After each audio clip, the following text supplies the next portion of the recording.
It's the most wonderful time of the year. I don't know the rest of the words for that song, so I will end it right here. It's the most wonderful time for a beer. All right. This case should never have come to trial. I don't think it's fair to call my clients frauds. Because one time I turned into a dog and they helped me. Thank you. Your Honor, we would like to withdraw our plea of not guilty and enter a plea of guilty. This trial is a travesty. It's a travesty of a mockery, of a sham, of a mockery, of a travesty, of two mockeries, of a sham. If we are to have faith in justice, we need only to believe in ourselves. And the truth shall set you free! How do you plead, guilty or not guilty? Oh, guilty, but with a real good excuse. I think the truth will come forth. You can't handle the truth! Hello, everybody. It's time for more Law Lite, brought to you by Foreman Watson Holtry, FWHlegal.com. We are situated at the high-rise white brick edifice at 530 Frederica Street, Owensboro, Kentucky. We are in the library, conference room, recording studio, and I have PJ with me. Yes. We're walking into one of the most exciting podcast times of the year. Ho, ho, and ho. We're alluding to the fact that it is Christmas Movie Bracket. Yep. None other. But before we get there, we have some unfinished business. Some unfinished beatings. So last week, I was talking about the bone that I was going to have operatively removed from my mouth. And just to update everybody, I couldn't wait for the surgeon to do his job. And Sunday, I just reached down in there and pulled that bone right out my own mouth. Yeah, with your fingernail. With my fingernail. And it bled a little bit, and I sucked on some gauze. And then swished some hand sanitizer around your mouth. Yeah, right. Yeah, I did use some mouthwash. And did that burn? It burned, yeah. But mind you, my oral surgeon had called in some pain pills for me, and so before I yanked that sucker out of there, I just took 2 pain pills. And but I was sitting on the couch, and I got up and I told Missy, I said, I think I got that bone. I think I got it. And she was like, what? And then I went to the bathroom and finished. Just ripped. It kind of made a noise when I pulled it out. Yum. Anyway, how big was the piece? It was like a small piece of like a coconut, like maybe in a trail mix, Oh, so it was like a thin shard? It was a thin shard. It was like a razor blade, yeah. And it just kind of pulled right out. So anyway, it kind of made a ripping noise when it came out. And the only doctor said, "Hey, you got it all out of there. The only difference is I would have made a smooth cut, and you've got kind of a rigid, kind of a tear there from doing it your way." Yeah. Well, you just saved yourself $5,000. Yeah, probably. Anyhow. It's out. That doesn't make me any tougher for the street brawl bracket that we had last week, because I got nixed early for not being able to hit a girl. And it was that you wouldn't want to beat up a kid. That's right, a minor. Yeah, which I met Michaela for the first time, actually. Yeah, when we were over there the other day. That was the first time I'd ever met her. Are you convinced I wouldn't have been able to hit her? She's pretty nice. Yeah. We don't want to take a whole lot of time with this because we want to get right to the crux of it. We narrowed that bracket down to 2 tough women. Okay, we had Kelsey from Madisonville office, who was raised in Hoptown, and we have Holly in our Ohio County office, who was raised in the OC, Ohio County, and 2 tough country girls. So we kind of asked the crew around here what their thoughts were, and I think you printed off some of those. Why don't you jump in? Now, I won't say who said what. Right, yeah, right. And what's funny is Kelsey emailed me earlier wanting to know what Davin said specifically, but I didn't tell her, so she's just going to have to figure out which of these comments is Davin's. She thinks. Yeah. So this individual says that Holly has kids to fight for, guns, locked in and loaded. Kelsey has nothing to lose, ready to cut someone. Conclusion: Holly packing more heat. Kelsey needs a little more time to really figure out the brawl and be prepared. Great first appearance, though. So, Holly wins. Wow, I like that person took some time to really analyze it. Yeah, I had another vote today. Holly, right out of the gate from them. No comments, though? No, they just said Holly. Holly, okay. This one says, actually, this is Kelsey. I'll just go ahead and say read Kelsey. Kelsey's fun. After listening to the episode, then replaying the street brawl portion of the episode twice, I'm staying neutral on who would win the round. However, I'm from Hoptown. Then she spelled Hoptown. Right. Or she with all caps, yelled maybe it. that she's yelling it. Maybe she's spelling it. I don't know much about Hoptown. The strategy to win a street brawl was a part of my was about of my public education. It was, part of her. But she said was about of my public education. So there's a lot right there too. Yeah. Okay. Now I'm telling you, this. I do think, from what I know about Hoptown, okay, just so people understand, my daughter got married in Hopkinsville, Kentucky. A very nice place, venue, but we were staying at a hotel, and I got duped into taking a guy halfway across town, and I thought I was helping him meet a social worker to help his family. Little did I know I was in the middle of helping him deliver drugs. And I was telling the story to the people later, and they're like, "You didn't do this. You did." And I was almost late to my own daughter's wedding pictures because I was out taking this guy. I felt sorry for him. He said that he needed to meet his kids, and the social worker was there. Wait, so was this a total stranger? Yeah. It was a guy at the hotel, and I think I knew this. I struck up a conversation with this guy, and he was like, we just got into town. I've got family over here. We're trying to keep the family together. The social worker's there. I'm supposed to be bringing them all these groceries, and I said, okay, well, just, I'll take you. I'll take you with your groceries. And he had groceries. Yeah. Well, lots of powdered sugar. He took the groceries in, and then he came out and he said, "Oh, just missed the social worker. Can you take me over here?" And I was like, "Yeah." So then he goes into another house, this time without any groceries, goes in for about 5 minutes, comes out and says, No, I'm sorry. The social worker wasn't there. And so I said, "Well, what do you need me to do?" I said, "I got to go, man. I'm dressed in a tux, right? And I've got this guy out.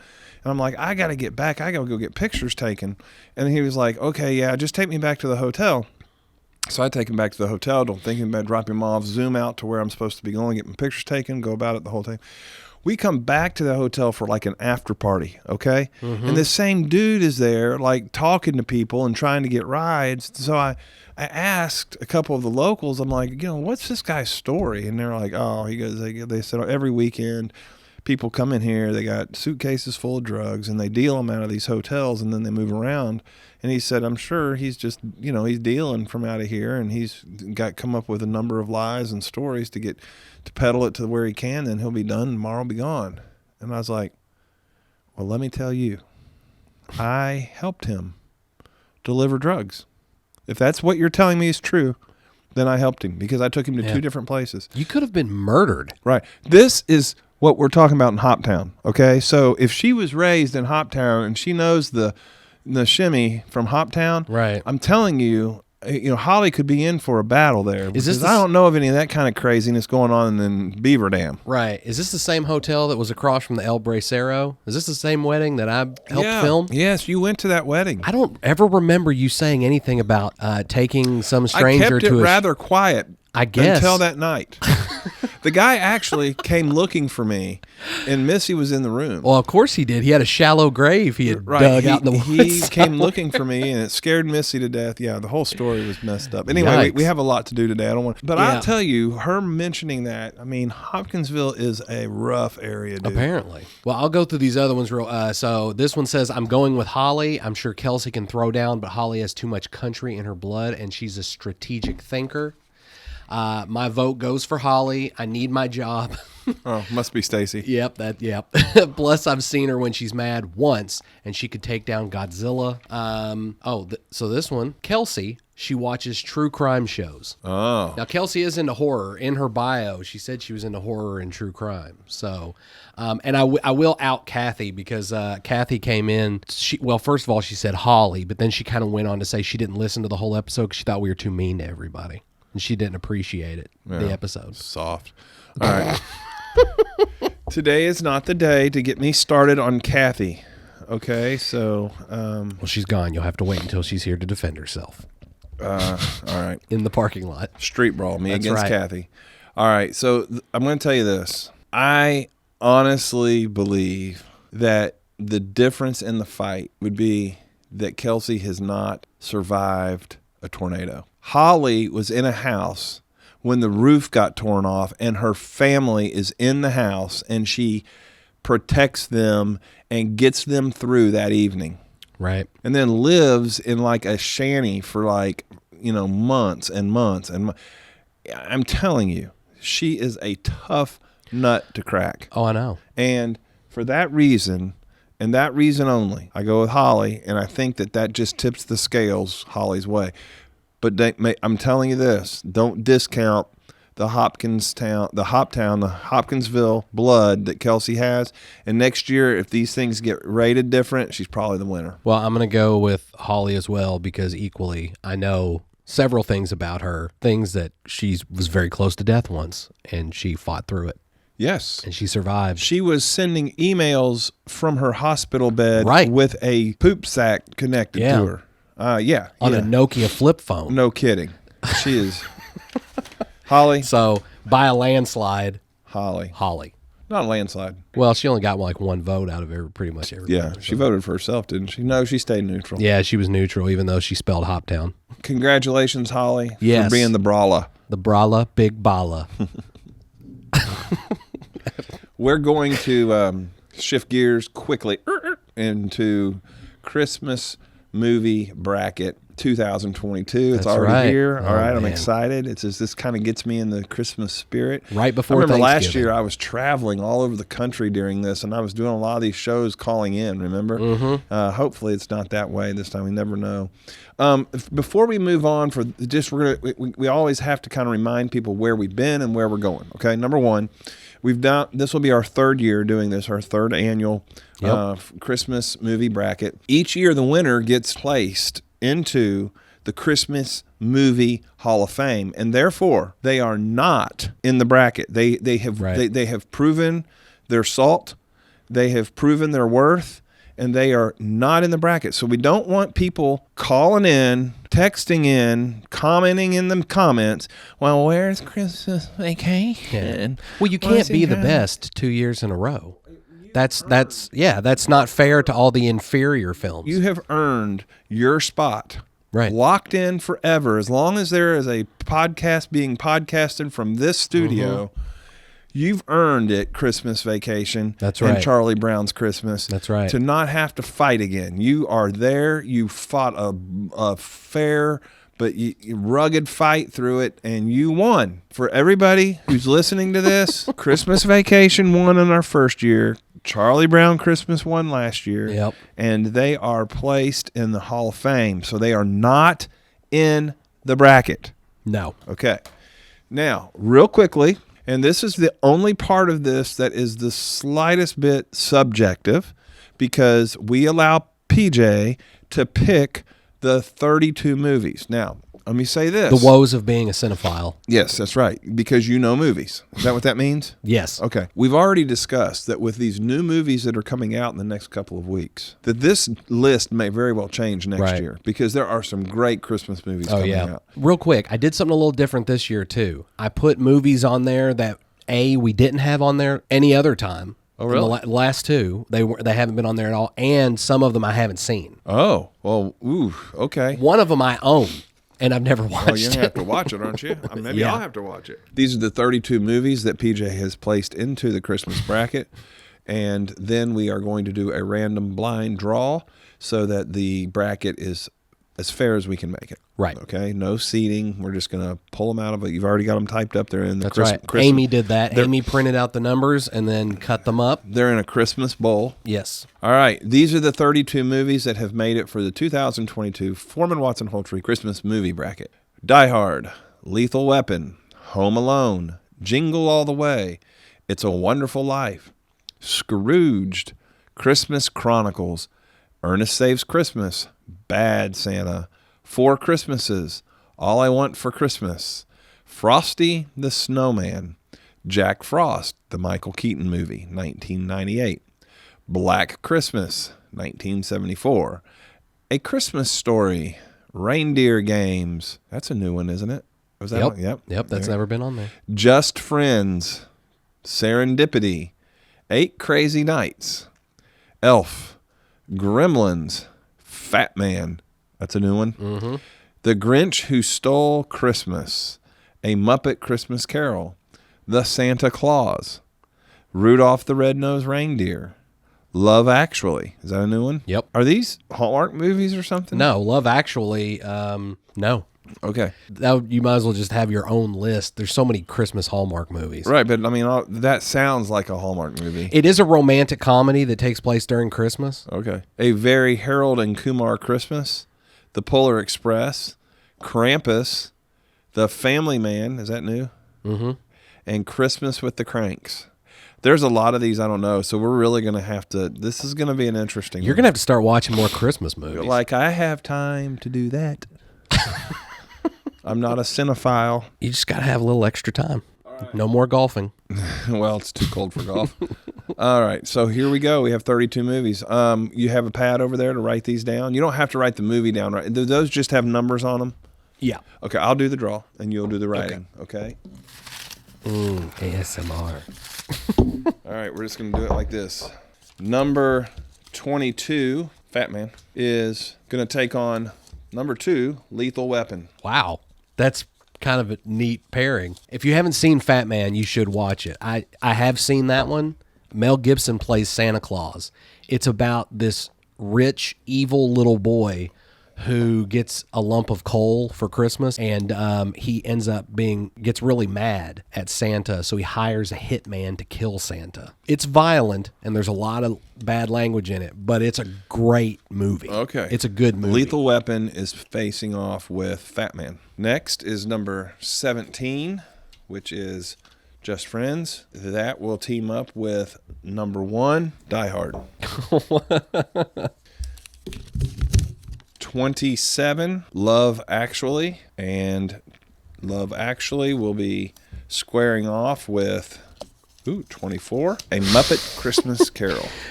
Movies could not be any more different, because Love Actually is like an anthology. It's one of those it's got a huge cast of a bunch of well-known stars, and it's multiple stories all happening at once, and it bounces around. Yeah. Like I said, that's the one I own, but I've never watched. But it has a phenomenal score. The music for it's great. Okay. Number 16, Reindeer Games, is playing against number 20, Elf. You ready? Mm-hmm. Oh, and this is probably the most organized I've ever been. Some of these movies I knew that you haven't have seen, so I actually printed out. Okay, some well, of the we'll synopses, need those for future. Because there's Love Actually, there's Fat Man, Reindeer Games. All right. Yeah, we need those. Thank you. You're really organized. You get a nod. You're looking at this going, I can't believe you wasted ink and paper on that. No, you're not as bad as Kindle. Do you have this over there? Okay, number 13, Jack Frost with Michael Keaton, facing off against number 31, The Family Man. Oh, man. That's actually a great pairing, because they're both dramas with magic involved. Oh, yeah. Magical dramas. Magical dramas. 26, My Birthday, Rudolph the Red-Nosed Reindeer. Number 6, Scrooged. Oh, man. God, I love Scrooged, but I love Rudolph. That's going to be a tough one. Number 15, A Christmas Story, which has made it deep into the bracket every year. Yep. Against 19, 8 Crazy Nights. You ever seen 8 Crazy Nights? Nope. It's a great movie. Hope you printed me some Wikipedia. I didn't on 8 Crazy Nights. It's Adam Sandler movie. It's a like a Jewish. Yes, I've seen it. Christmas I've film. Seen it. I didn't know that was the name of it. So I guess it's more Hanukkah than Christmas. Yes, but it's still it's Christmas. Right. It's it's all the same. Hanukkah. Are you got those? Yep. All right. Number 10, 4 Christmases against number 32, Christmas with the Cranks. I've never seen Christmas with the Cranks. Have you ever seen that? Oh yeah. Is it good? Yeah, it's good. Oh. It's Tim Allen, isn't it? Mm-hmm. It's Jamie Lee Curtis of Halloween fame. All right, this is going to be a good one. Number 5, It's a Wonderful Life. And number 29, All Aboard the Polar Express. Well, I can already tell you which one I'm picking on that. Here's what's weird. I watched Polar Express for the first time last year. Did you like it? It was all right. I didn't hate it. And like It's a Wonderful Life was, you know what? That was another one I watched for the first time last year. Oh, so they're both going into this season having been watched. That's true. So maybe your vote will mean more. It will, but I have a thing with It's a Wonderful Life. It's like a 2.5 hour movie, and I spent the first 2 hours and 10 minutes going, when is this going to become a Christmas movie? Number 12. We are not discussing the movies yet, PJ. 12. Number 12, one of my favorites, Frosty the Snowman. I mean, it's a shoe-in. Playing against number 18, Serendipity. You ever seen Serendipity? Nope. It's a great movie. Don't want to. It's fighting Snowman. Well, I have Serendipity printed out I'll right read there. That, I promise. Number 11. Number 11, All I Want for Christmas, is playing against the Santa Claus. Oh. I've never seen All I Want for Christmas. It's the only Leslie Nielsen movie I haven't seen because he plays Santa Claus. Right. Number 9, Bad Santa. And number 4, Jingle All the Way. Once again, 2 movies that cannot be more polar opposites. One is a complete 100% kids movie. The other one, not safe for work. Oh. Number 14, Black Christmas. One of PJ's favorites. Mm-hmm. Ooh, PJ, this one could be tough on you. Uh-oh. Number 14, Black Christmas, will be facing off against 21, Gremlins. Oh my God. That is going to be hard. All right. Number 8, Ernest Indeed Saves Christmas against a very Harold and Kumar Christmas. Once again, two comedies. Right, 2 comedies, but one's more family kid, That's right. The other one's an adult. We're down to 2 more pairings here. Number 30, Krampus against number 23, The Grinch Who Stole Christmas. That's a good one. That is a good one because that's 2 villains, 2 villain Christmas movies. Villainized Christmas movies. And we're down to the last pairing. Uh-oh. A strong, always fighting to the bitter end, has tasted the doorstep of the Hall of Fame. Home Alone versus Christmas Chronicles. I've never seen Christmas Chronicles. Have you seen Christmas Chronicles? I don't know if I have or not. Do you have a thing printed up for me? Kurt Russell. Oh, yes, I have. Is Santa Claus. Yep. I've never seen it, but I'm going to have to. Okay. Do you have that to where I can read it off real quick? The way this is going to work is from here on out. Next week we will not be here. Hopefully you can read my handwriting. Next week we will not be here for Thanksgiving, so this will have to get recorded on Wednesday. Yep. But how this works is next week we will eliminate 16 movies, and we'll have to have a guest. I only cast the deciding vote, and then I'm going to have to read your shorthand here. All right, here we go. I love how you are going to have a hard time reading my handwriting. For the first round, this will be eliminated from 32 to the Sweet 16. Fat Man will be playing Lethal Weapon. Then the next will be Just Friends against Die Hard. Next will be Love Actually versus Muppet Carol. Muppet Christmas Carol. The next is Reindeer Games facing off against Elf. Next is Jack Frost against Family Man. Next is Rudolph the Red-Nosed Reindeer versus Scrooged. Next is A Christmas Story versus 8 Crazy Nights. Next is 4 Christmases versus Christmas with Cranks. Next is It's a Wonderful Life versus Polar Express. Next is Frosty the Snowman against Serendipity. Next is All I Want for Christmas versus the Santa Claus. Next is Bad Santa. Bad Santa. I just wrote bad. Yeah. Bad Santa versus Jingle All the Way. Next is Black Christmas versus Gremlins. Oh, man. I don't like that one. Next is Ernest Saves Christmas versus A Very Harold and Kumar Christmas. Next is Krampus versus The Grinch That Stole Christmas. And finally, in our last pairing, it'll be Home Alone versus Christmas Chronicles. Listen in next week as the pool of 32. Thank you for your hard work of getting 32 movies here and bringing some Wikipedia with you. You need to have probably a few more of these movies printed out for whoever our guests are. Yeah, that's true. Yeah. We will narrow from 32 to 16. Now, here's the thing. We have read that off. And if you want to do some pre-voting, cousins of mine in Ohio who are interested in this, I've got several clients of mine, current clients who were past clients that asked me if we were doing this. I said, yes, just be listening. So they need to listen. And if you know what these pairings are, I just read them. Okay. You need to go back and listen, say, oh, maybe get you a legal pad out and write it out. Right. And if you want to kind of pre-vote to help us with our voting, please feel free, because the way it works after this, I guess you'll post this bracket, right? You're going to do you'll post it, and they can pre-vote. They can do everything they want, and we will count the public's vote, and that could be a deciding factor. Oh, yeah. Right. Any questions? Have I left anything out? I don't think so. I think we're good. It is the most wonderful time of the year, man. Mm-hmm. I like it because we have, it's sort of, this is a busy time of the year for us. And so this is kind of a reward. We don't have to do a lot of prepping for the podcast like we normally prepare so hard for it. You say that. This is probably the most I've ever prepped for, a podcast. But now it's done. It's done. The topic. But now what happens is we get down to when there's only 4 movies left, we can't talk about that for 40 minutes, so we have to have some other filler. But these next couple of weeks are fun. They're a blast. We really dig into them, and we get people starting to comment. So PJ's going to post the bracket, the matchups on Facebook, Twitter, Instagram. It's all going to get posted. Yep. So get on there and vote. Flooding us with your votes. Flood us. Just wash over us with your votes. Okay. Right. Pour some sugar on me, and we will work hard to narrow this down to the 3rd member of the Christmas Movie Hall of Fame. Until next time, this has been Law Light, brought to you by Foreman Watson Holtree, FWHlegal.com. For information about the law firm, check us out on our website or any of our platforms of social media. We appreciate you listening, and God bless.